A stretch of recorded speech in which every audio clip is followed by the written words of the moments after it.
Hello interwebs, welcome to Let's Build Computers. We've got a Corsair Carbide 88R here that I'm doing a small case build in. Oh. Hello interwebs, welcome to Let's Build Computers. No.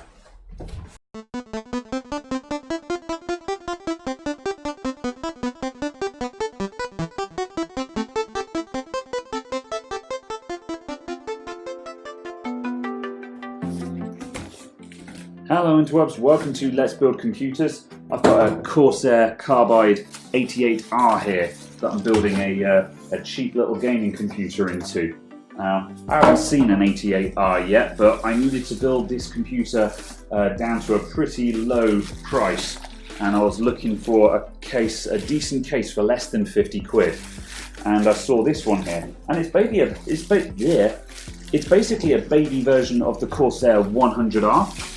And the Corsair 100R it's an okay case. It's not my favourite case by Corsair, but it's by no means a bad case. And so when I saw that they did a baby version of it for mATX, and it was less than 50 quid, I was like, look at that! It's adorable. It's mini. It's cool. I love it. I think I've seen graphics cards that are taller than that, you know.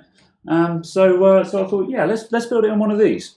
So we've got a shiny new case for that to go into. Then we've got some RAM, we've got a hard drive, we've got a 960 that the customer supplied to me, and then we've got a power supply, an i3, that's a 7100, so it's a Kaby Lake i3. Again, keeping the price down just because Coffee Lake just pushes things up slightly. Not by much, but once you account for the cost of the CPU and the slightly more expensive motherboard, it all adds up, basically.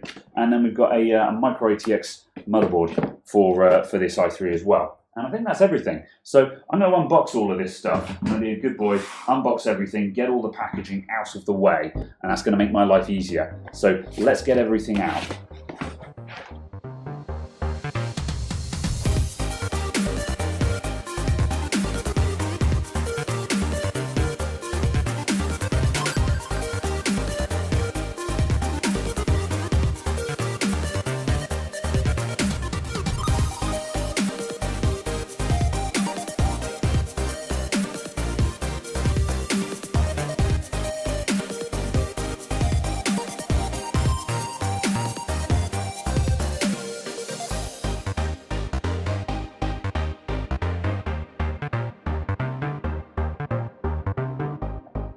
Space for water cooling and space for a DVD drive at the top. I'm liking this case more and more. It's pretty basic on internal layout. There's not a lot of space down the back here for cable tiding, although we have got a bit of a cavity behind this section here. That's that's got about 1.5 inches, maybe 2 inches at tops space behind it. So it's a very, very space efficient case here. Power supply is going to be a little bit difficult to tidy, but yeah, first impressions, this is a really cool internal layout. What have we got in the box of tricks?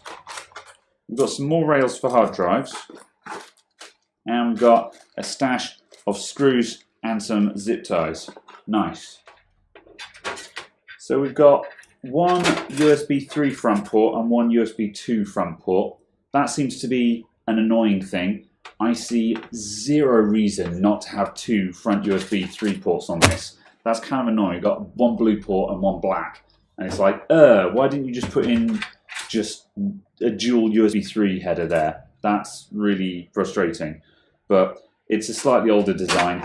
The cheap cases have a habit of doing this. I think they're doing it just so you can connect up a USB 2 port at the front if you've got no USB 3. But that feels like something that could be revised on a version 2, because who the hell doesn't have a USB 3 front header now? But whatever. All of those can go round to there for now, and we'll fix that up when we've got the motherboard in.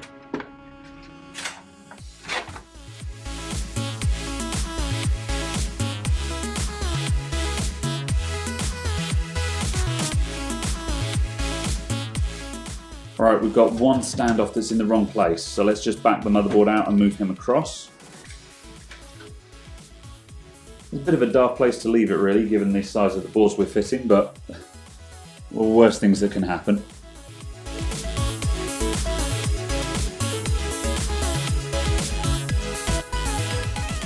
And while we're here, let's just quickly check if we've got imperial or metric standoffs.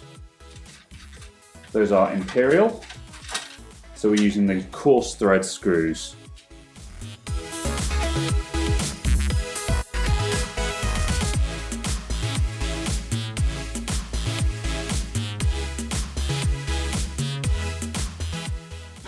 Alright, let's get our power supply fitted, and then we'll have a rough idea on where the large internal parts of the case are all going to sit. Right, and we're going to go for the traditional fan up approach.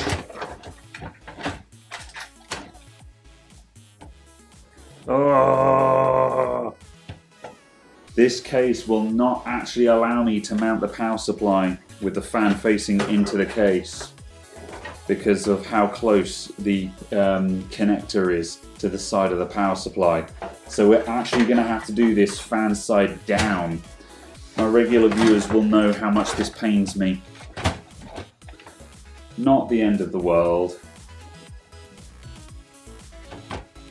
For those of you who don't know, the reason why I prefer to mount the power supply with the fan facing into the case is because it basically, if your fan is facing into the case, then the power supply becomes zero maintenance. Whereas with the fan pointing downwards, it now means the customer is going to have to regularly clear out this filter.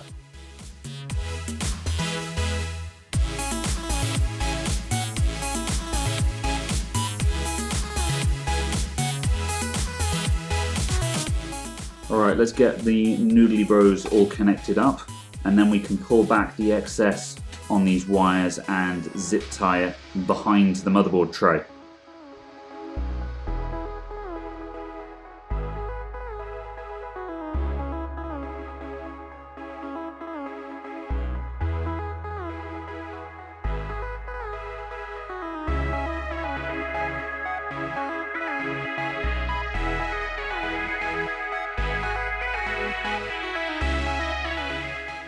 Right, let's route some of the big power cables. Okay, that's going to go around like that. Can we get the CPU power lead all the way up to the back? Maybe. We'll see if there's space up there. Then we're going to use the PCI Express power line.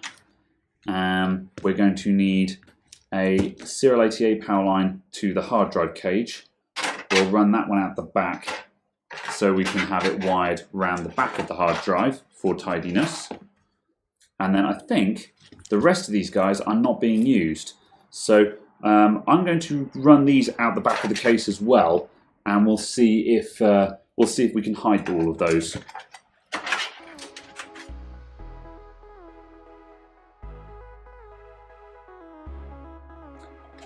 Oh boo, there's nowhere for the CPU power cable to go up there.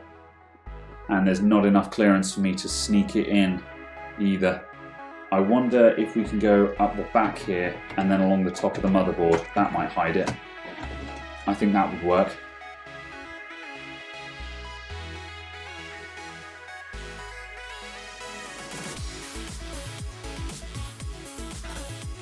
Right, yes, our CPU power cable will reach, so that's slightly tidier than running it up the motherboard. Only just though. We can just sneak that in the side of the motherboard. That'll keep it out of sight, I think. And we'll get the system fan connected while we have the opportunity to.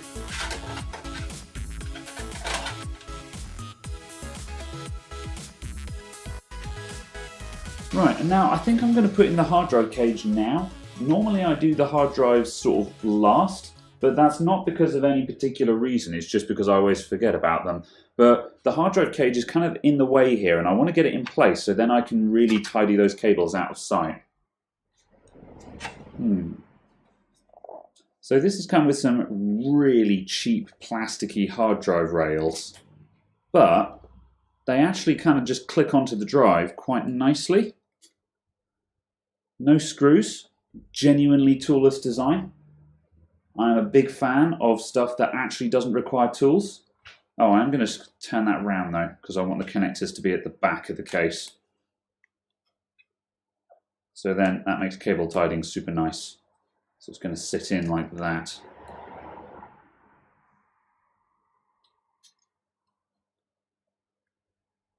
It's not going to fit. Oh, that's a shame. You can't reverse fit the drives. That's a pity. I was hoping to have it in like that, but with the drive the other way around, so the connectors would be down the bottom where you can't see them. But nah, that's not the end of the world. 90-degree angles are our friend here. So let's get that dude back in.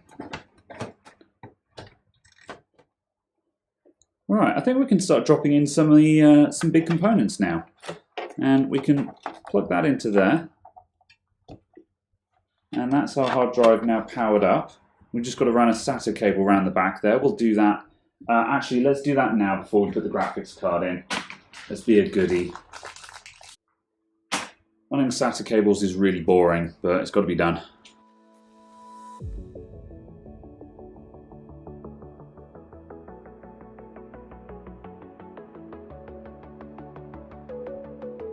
Cool. Right, let's stick a CPU, some RAM, and a graphics card in this thing.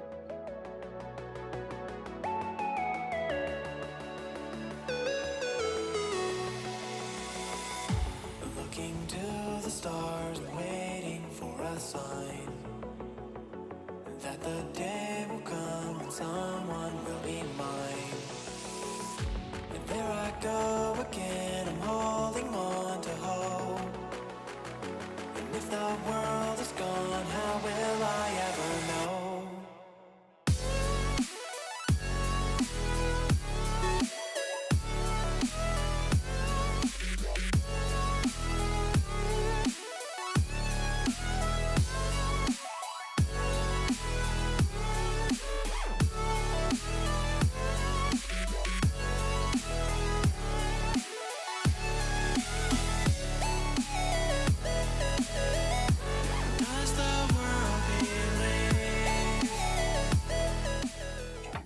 Wow. Okay, so the graphics card just dominates this case. I think we're going to reroute our power cable after all and have it come out over here maybe, because I'm going to have difficulty making that look nice. So let's go out the back.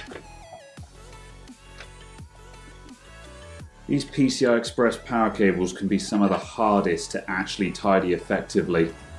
This one's got no give on it at all, so I'm having a very hard time trying to get it to move in any kind of graceful way. I think if we can get it, if we have it sitting under there and coming up, that would work. Can we get a 90-degree bend on that? I'm going to brutalize this a bit.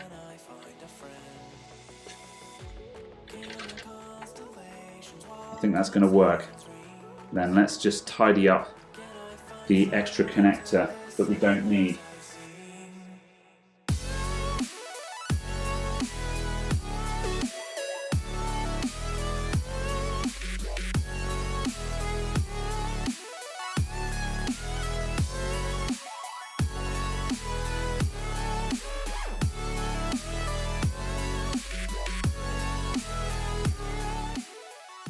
And there we go, there's our cute little micro ATX build. There's a few scraggly cables around the back that we can see when we're looking down into it, but not the end of the world. If you wanted to be super tidy with this, you could get either some black card or some black vinyl, and you could mask off the holes that you're not using, and that would give a really clean, simple look inside that would look ace. But not super critical on this particular build. Let's power it up and just make sure that everything's okay, and it will be ready for our Windows install.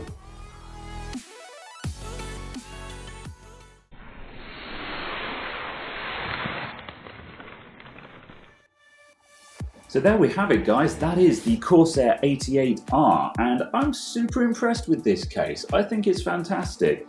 It's got one of Corsair's slightly more dated designs to it, like the 100R with these sort of bulging side panels, that I'm never a huge fan of cases with bulging side panels like that. They don't stick out by far, but you know, I like a straight side. But you know, it's okay. But the fact is that the internal space of this thing has an enormous amount of utility. Like the Corsair 100R itself, it has a lot of drive cages in, but it doesn't have a lot of utility from the perspective of fitting in water cooling and stuff like that. Whereas this thing, as you can see, we've got this huge space out front for a front mount water cooling radiator.